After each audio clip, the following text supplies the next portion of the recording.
Hello friends, आपका हमारे channel basic knowledge sir जी most welcome है। साथियों, आज की इस वीडियो में हम चयन वेतनमान के बाद कितना वेतन होगा और डीए 50% होने पर आपका वेतन कितना होगा, इसी के बारे में आपको बताएंगे। तो चलिए, मान लीजिए पहले कि आपका ग्रेड पे जो है 4600 है और बेसिक पे जो है आपका 56,900 है। देखिए, ये बेसिक पे हमने जो है जो आपका 23-24 का इनकम टैक्स का फॉर्म है और उसमें जो फरवरी 2024 की सैलरी है आपकी, उसमें देखना आपका जो भी बेसिक पे है आप उसको अपना बेसिक पे नोट कर लेना। हमने फ़िलहाल एक बेसिक पे 56,900 के हिसाब से गणना की है।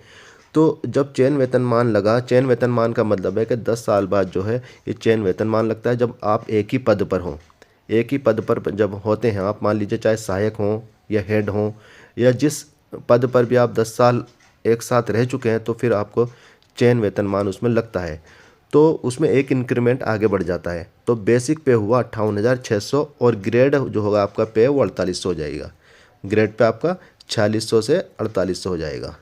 ठीक है, अब पहले हम बेसिक पे 56,900 पर आपको सैलरी की गणना करके दिखाते हैं। जो फरवरी 2024 की आपकी सैलरी आई है उसके बारे में हम आपको बताते हैं। देखिए, बेसिक पे आपका 56,900 है। फरवरी 2024 का कुल वेतन कितना था आपका, तो बेसिक पे 56,900, महंगाई जो है 46% है। तो जब 56,900 का इसका 46% निकाला तो ये आया टोटल 26,174।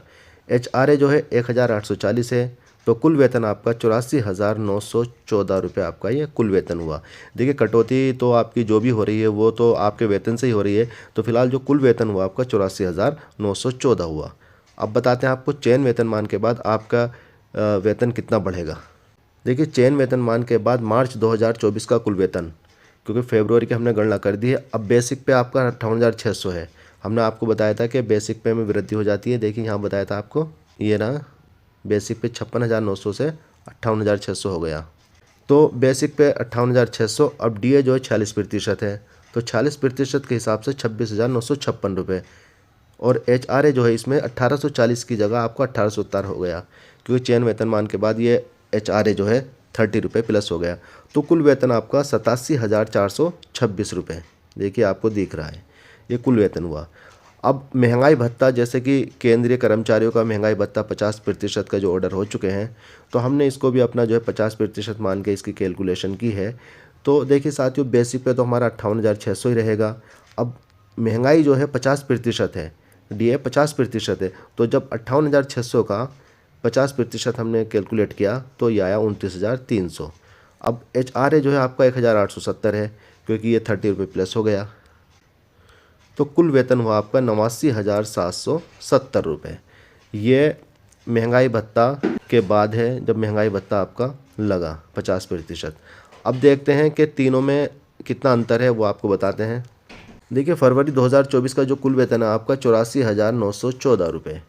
अब चयन वेतनमान के बाद आपका जो वेतन हुआ 87,426 रुपये। और डीए 50% होने पर कुल वेतन आपका 89,770 रुपये।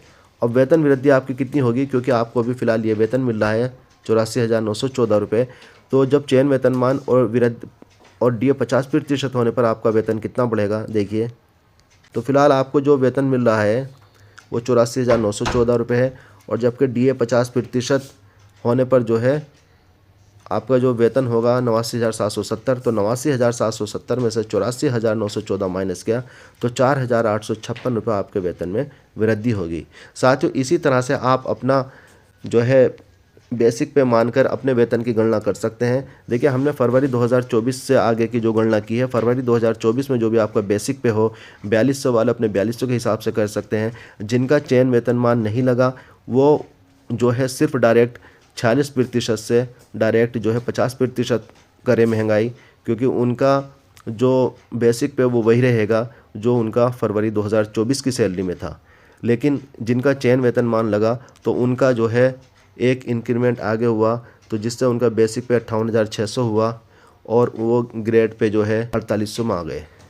तो साथियों, इस तरह से आप अपने वेतन की गणना कर सकते हैं। अगर अब भी किसी तरह की कोई प्रॉब्लम है तो आप हमारे कमेंट बॉक्स में अपनी प्रॉब्लम शेयर कर सकते हैं, हम आपकी प्रॉब्लम का सॉल्यूशन करेंगे। Thank you so much.